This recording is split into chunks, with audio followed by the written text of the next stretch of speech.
does that one say? I don't know. I keep all my dad jokes in a database. I'm saying. With the floppy disk, or not the, what do they call this?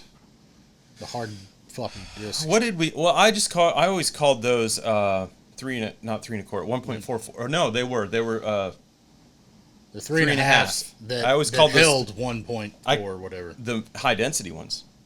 Remember the 720s when they first came out? Right. No, I still had people calling them floppy disks. Always bothered me. Yeah. It was the new floppy disk. I know. And It's that's like what I had Formica. to explain to Wilson, because Wilson was like, They don't flop. he's like, why is it called a floppy disk? And I was like, well, you see, son, When you had the 5 1/4s. back in the 5 1/4 days, whoop, whoop, whoop, whoop. Yep. Oregon Trail. You're going to die of dysentery. Okay, there's a rap song Oh, my. called Oregon Trail. Have you never? No. No. Kirk sells. It is not appropriate, Absolutely. but That it means is. I need to watch it, bro. It is. Sorry, Mom. It is amazing. Well, we'll look that up. Yeah. We All right. Other things to look up, and welcome back to the Regular Dad. In this episode, we're going to be talking about just good books.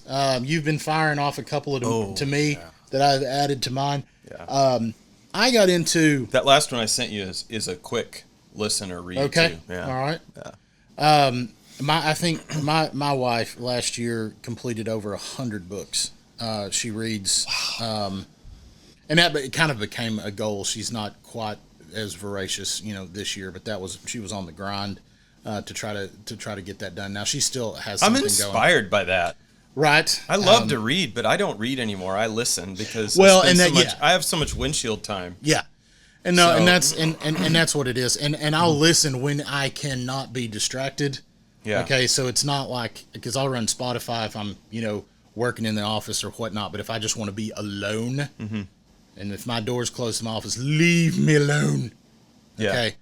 But I'll put in my AirPods so I can't hear the rest of the world outside my office, and just listen to a book and just chill and be still. If I read, okay, and even if I scroll on my phone, actually, but if I do that and get still, I'll go to sleep. So I can listen to a book, no problem. But if I sit there and read, and it's always been like reading has always put me to sleep. We may need to talk to Dr. Kim about chronic fatigue in this one. Just saying.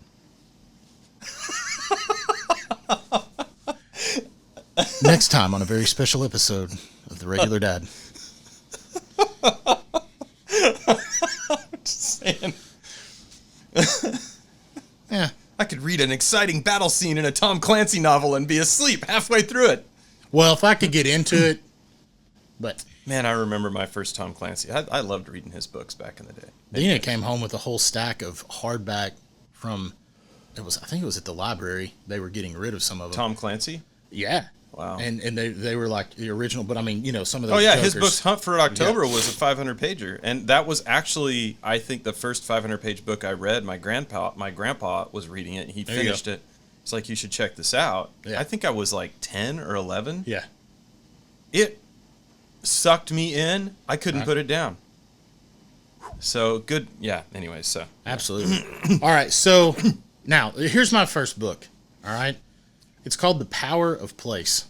All right. Oh, yes. Have you read that? Yes. Daniel Grothe. I've listened. I can't say that I read. Well, that's right. So I've listened to it. Yeah. So we actually we had for the last, it was nearly 2 years, had been reading the Bible as a family, and every word spoken out loud together. So when we kid was at camp or whatever, we didn't. We would do read something else or go back to something we'd already read, but we progressed our way through the entire Bible word for word as a family. Okay.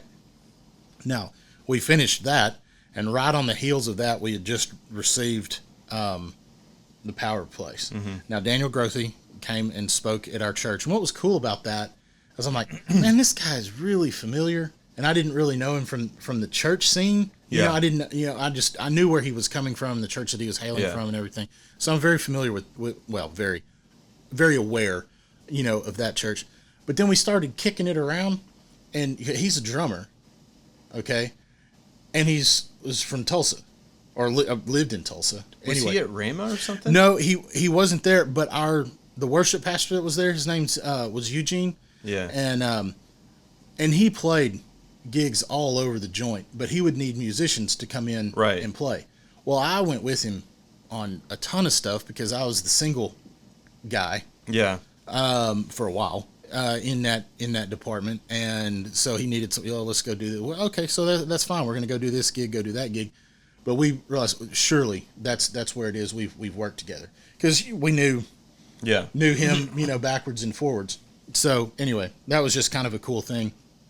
But so I messaged him and said, "Hey, we're going to read your book as kind of a family devotional, all right?" And then I kind of gave him the play-by-play, as we went through it. Not too much, but that book, we all kind of got done, and we were like, "Wow, yeah, wow!" And so I can't encourage you enough because to check this book out, because there is essentially there's a time and place to be intentional about where you're moving to, and where you're going to root in, and then there is a perpetual responsibility to be effective wherever you are. I think it's even if transition along the way. It's default versus whatever the opposite of a default would be, like a dynamic, right? I guess the default should be put roots down. Yeah. The dynamic is what happened with Abraham. Yeah. Get up, go. Yeah. But that's not the default. And nope. We've, like so many things, we invert that. Yeah. And we've actually, what blew my mind about it, and he nailed it, we've turned that into a value. Yes. Like this, I'm on a mission to go X, Y, Z, or whatever. I never stay in one place long. God's always calling me to something new. It's like, yeah. Is he, though? Yeah. Yeah. Is he? And maybe he is. Yeah. All right, don't please. Yeah, that don't book. No, and that's but I think it does. I think it is accurate to say default. If you're just taking the word, the story of the Bible from cover to cover, Genesis to Revelation. Yeah. The default is people put roots down. They live in community. So here's my 16-year-old son. We're reading this book, and he's like, I mean, even Israel, as they were traveling the wilderness for 40 years, they were in community. Mm-hmm. So, anyways, yeah. He kind of lenses out and goes, wait a minute. So I should put down, like, roots at my school? Dude. He runs deep, man. Yeah, he does. He really does. Yeah. He acts younger than what he is, and he thinks older than what he is. Yeah. So, yeah. Yeah, that's God awesome. That's awesome. But he's like, yeah, absolutely. And he's like, all right, so there's purpose for me being on the tennis team. Yeah. Mm-hmm.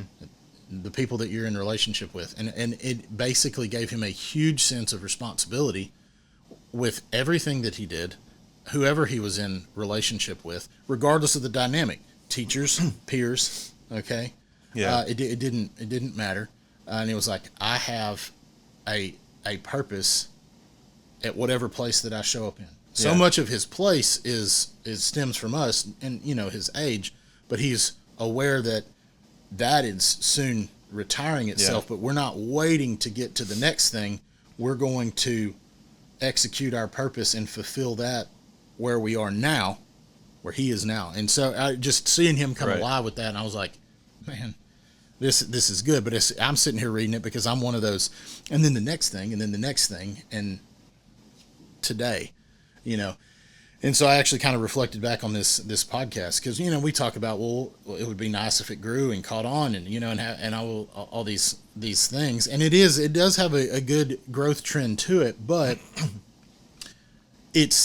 we still want to show up and do the best that we can here, now, right. in your shop. Yeah.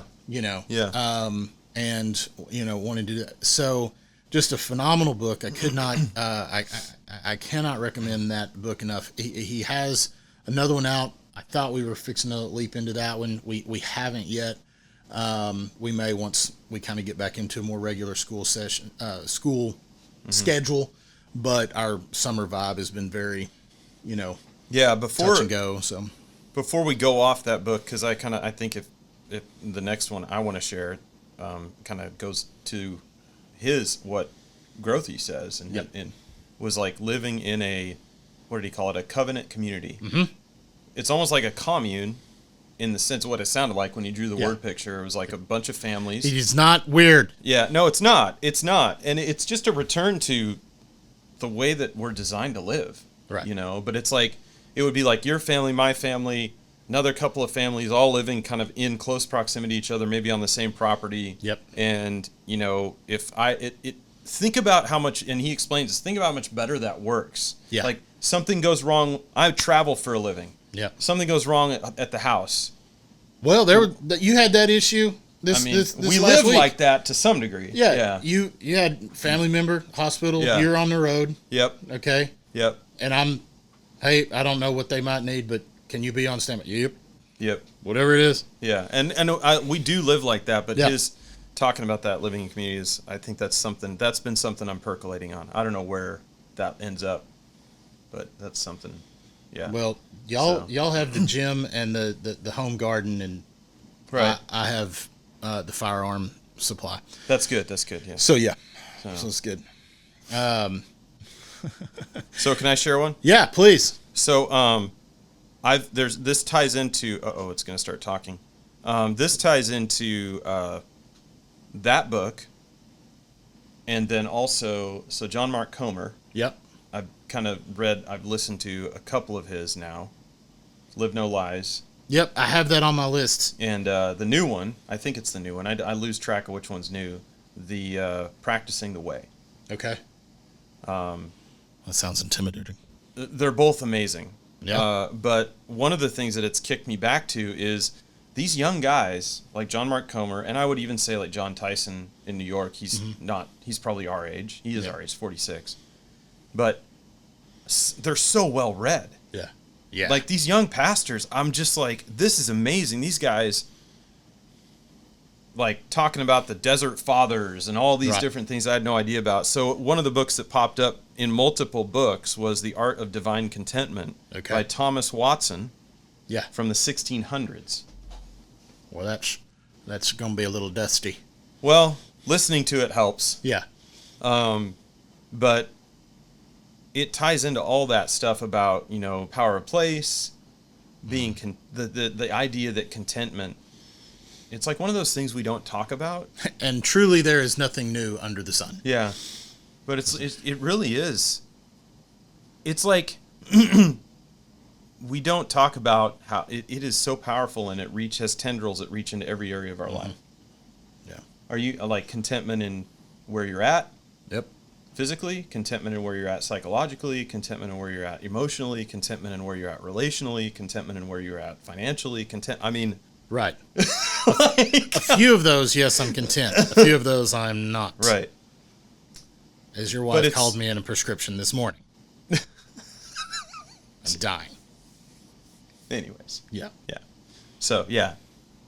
Absolutely. That was kind of multiples, but Practicing the Way. Yeah. He's actually started a whole ministry, I guess. I haven't looked at it. There's a small group curriculum for that book, which I think Kim and I are going to lead at some point when we get the next opportunity with High Ridge. But have you ever read Practicing the Presence of God by Brother Lawrence? No. Okay. So that's I read that when I was like Wilson's age, and I'm rereading it now, and I don't think I got anything out of it when I was his age, because there's so much there I don't remember. Right. But it's like this little tiny book about this monk that he eschews all of the monkly duties, the things that they tell you to do, the disciplines, and all he does is focus on maintaining the presence of God in his life. Ooh. Yeah. I like that. It's so anyways. All right. Sorry. No, you're good. I'm gonna I'll do that. You have another one you want to talk about? Yeah, I want to talk about that one I just do that. I'm gonna look up I'm gonna look up it's a series. So I want to make sure I call them out correctly. There's another book that I'm just now finishing.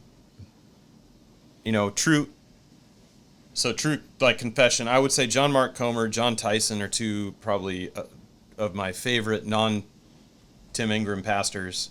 Right. in the country right now. They're both putting out just amazing stuff. Interesting that they're on a West Coast, East Coast, right? Right. Yeah. John Tyson, with a guy named Jefferson Bethke, I think is how you say it, is they just put out a new book. It's a 6-hour listen on Audible, so it's fairly short. And it's called Fighting Shadows.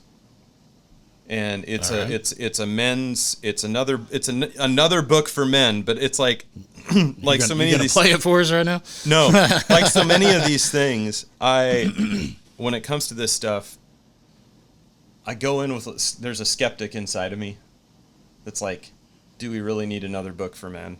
Like, right. We have the Bible, we have Jesus, we have the Holy Spirit,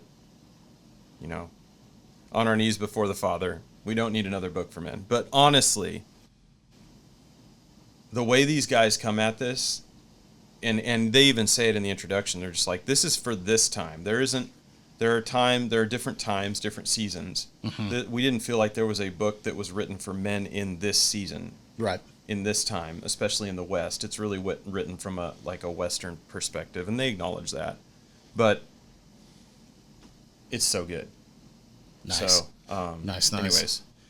All right. Fighting Shadows. I like that. Yeah. This author, and he actually happens to be a friend. So I do know the man behind this book, and I remember actually when one of these was being, each one of them were being worked on, it's just an incredible series of books, but it's the Think Differently series with Bob Hamp. Okay. And he's just he's a very gifted writer and storyteller, and he can offer you stories in a fashion that are truly like parables. Yeah. And you get very immersed Bob into what Goff does that. Does he? I think so. Yeah. Okay. He does. He's a great storyteller. So yeah. So, but anyway, it's the Think Differently series. There's Think Differently, Live Differently. Okay, and that's the first, and just a revolutionary book, and just will help you overhaul your way of thinking, overhaul your way of seeing yourself. Just great book. Think Differently, Learn Differently. Focuses on communication, and then Think Differently, Lead Differently, and those all sound great. Well, with all the books that are out there on leadership, and there's some very good leadership in the church and outside of the church, that these people are just good principles of leadership, and leading inside of an ever-changing culture. Yeah. So there's some good stuff out there, but this is, rather than leading the people, this book focuses on the leader of the people and making you it's just you wind up reflecting about yourself and your position of who you're leading, and not just how to get the people to go where you want them to go. It's not just about, for lack of a better term, manipulating a group of people to do what you want, to focus on the things that you need them to focus on. Correct. Yeah. Right. So, get back to, all right. This was another book. This was actually, this was recommended to me by my attorney. My attorney's cool. But attorneys tend to have rooms that are smell of rich mahogany and leather. If anyone would,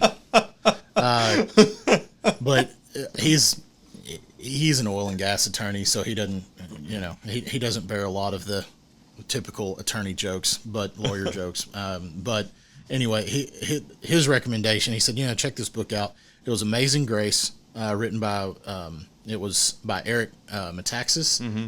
But it was the story of William Wilberforce. Yeah. Yep. And the full title of the book is actually Amazing Grace, William Wilberforce and the Heroic Campaign to End Slavery. Mm-hmm. Let me tell you what. Phenomenal book. That story I've heard is amazing. I haven't actually researched it or read it. I know the basic sort of framework of it. But Wilberforce, and of course he had medical challenges all throughout his life, but he was... See, and I didn't know that until just recently. He would get on the slave trading ships, and he rode back and forth across the Atlantic. Wow. And experienced with it. Now... Just to make that journey once and survive was a thing. Yeah. Wow. And he talked about the maximum duration that you could be below deck. And these people didn't have a maximum duration. They were down there. Mm-hmm. And you just feel the depravity of humanity. Yeah. And just, you're like, because you don't know. And we know things, from a negative racial connotation, from today. But just the horrid stuff that took place, and you're like, yeah. So it's not necessarily an uplifting book, because it's necessary. But it's one of these things you need to know what was going on there, and it's Holocaust level stuff, which even still now, I mean, the youth of today are far less familiar with it than even I am. I mean, it's the same. I think it's the same spirit behind. It's horrid. Yeah. So, but it's a great book, very well written, and very, very eye opening. And there was just a continual perseverance. He devoted his life, his political career, his everything to getting, and this was in England, starting, there, trying to get slavery, get that ended. Across the pond. Fighting Shadows has some of that story in it. Oh, okay. In one of the chapters. Okay. They use that as one of the examples, yeah. so like basically the beginning, because he was like a pastor, right? Right. And he just sort of is like the call of God on his life. Like, you're going to go do this thing and be this, like, that's where you're going type thing, right? It's like, he was just like a pastor guy. So... this book by William Nestor called Winston, Churchill and the Art of Leadership. And so I predominantly read some type of, self-improvement, faith-based, that's my predominant, but I throw in a lot of other things. And this book, well, if we're talking history books, right? So this book, Winston Churchill, and the Art of Leadership, was a, very, very insightful as to who he was. Yeah. And of course he was a very well respected leader by those who respected him. And he was also a very, not respected leader by people who didn't like him.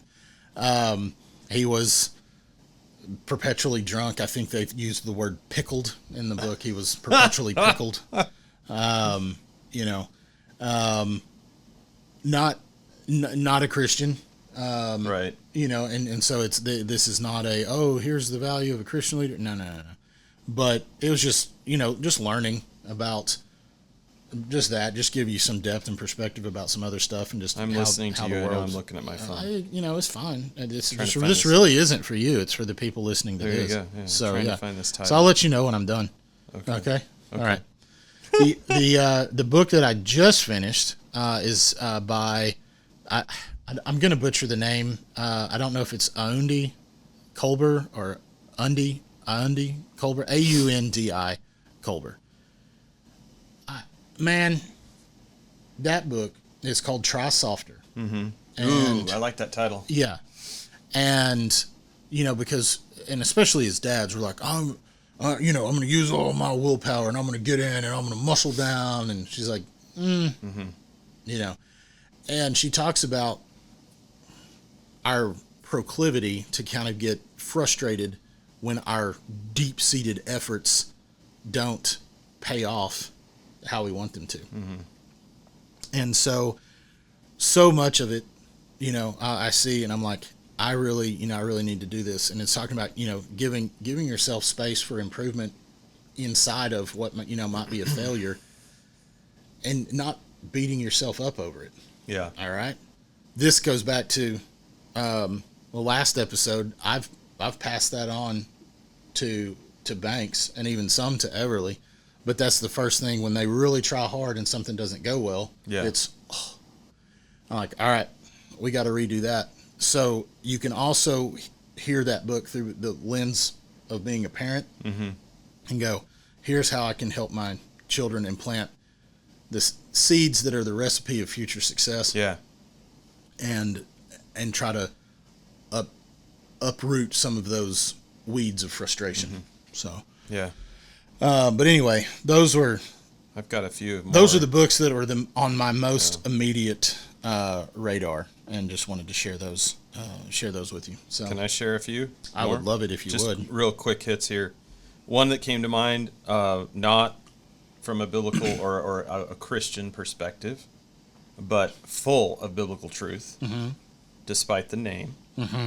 The Subtle Art of Not Giving an F. Hey. By Mark Manson. Nice. We could beep that out. I don't like beeping.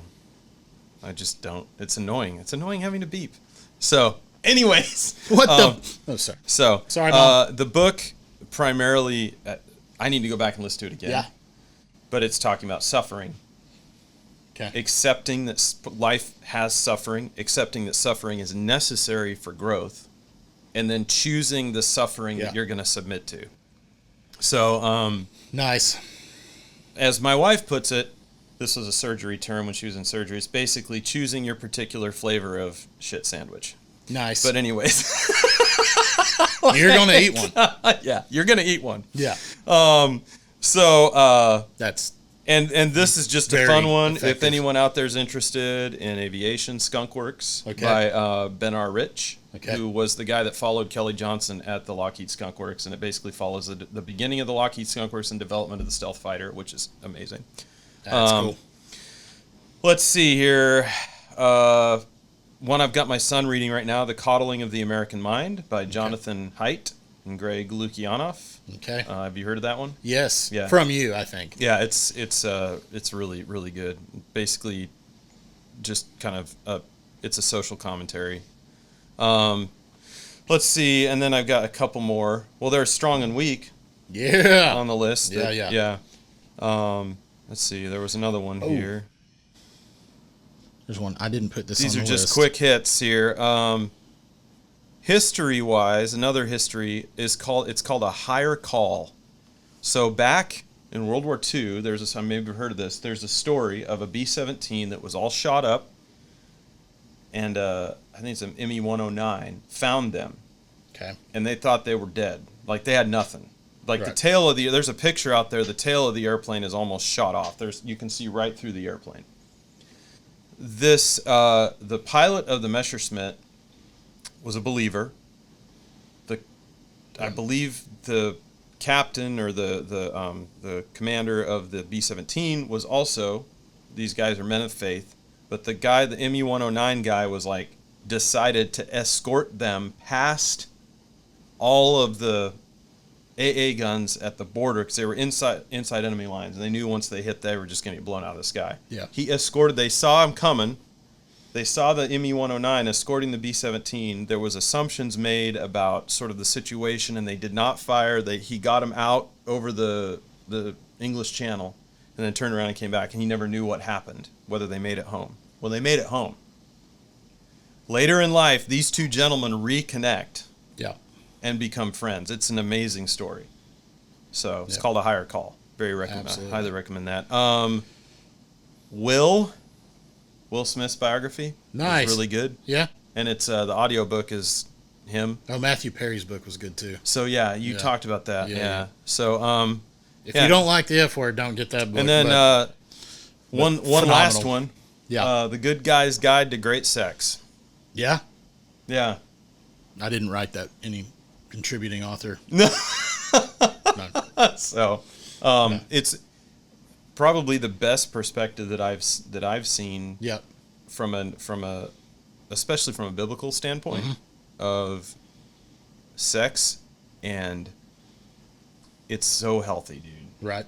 So, anyways, I don't know. Have you heard of that one? Hashtag things we can't hashtag. Because I thought you'd heard about that one. Maybe you haven't. So. No, so there was one, and I have an ongoing list of one that I've read, and that was similar play, but it was called The Great Sex Rescue. Same authors. Oh, okay. Same off. This is their second book. So, well, the first one was great. I read it twice, actually. Yeah. But anyway, okay. Here was another one, and he's not a friend. Okay, this time around. Though I wish he were. I could totally hang out with him. But that's Dr. Phil. Yeah. Phil McGraw. He wrote a book. Of course, he shut down the TV show, and then immediately, went into his next thing. What's he doing now? Like a podcast thing or something, or there's something in the works. Okay. And because I know a little person over here and a little bit over here, and I'm like, okay, there's something that I think. You're so well connected. Well, that's hilarious. Yeah. So it's just kind of I don't run in these circles. I just know a little person here, a little person there. Yeah. So I'm not in the fold. But anyway, this book, and I think, well, the book. Let's see where it's called. We've Got Issues, and he and of course, the psychologist in him. He's right. And yes. But he touches on everything. Yeah. And it's just very well done. Mm-hmm. He does have some Dr. Phil-isms in there, which are great. So he's not in his full talk show vibe, and because well, and whether you like that or not, I don't know. But it's just, he reads it. The talk show. His wife's on there a little bit, and they have some dialogue on there. This is in the audiobook. Just, it's really good. And I there's just some research-based facts and figures that he gives you. And you're like, wow, that's really interesting. Yeah. And so, so if you want a good, balanced, this is not a heavily skewed, it's not politically driven. Okay. It's just, it is what it is. That is a good one. We've Got Issues by Phil McGraw. Yeah. Good. Yep. So, all right. I could keep going with lots of books. We could do this a lot. Yeah. It's actually, I feel okay. I feel better about myself. Right. It's like I actually do somewhat keep myself educated. But right. Anyways, right. Yeah. It's a newer thing. Funny. I shouldn't even care. Me, but anyway. Well, when you've got a wife who reads 100 a year, it tends to rub off. Yeah. Right. That's awesome. Good job, Dina. Good job. Absolutely. It's just not technologying. All right. So next time, well, actually, there's a book that we'll mention next time. But we're going to talk about next time. Yeah, the next time. That's what we'll talk about. What if it's not in order? That's not my job. Apparently, it's my job. Or Lincoln or Rachel. I don't know. So we would like the book convo to precede the continual self-improvement convo. Got it. From next time. All right. And the value of never feeling that you've arrived. Sounds good. Yeah. Okay. I like that. We'll catch y'all here next time. All right.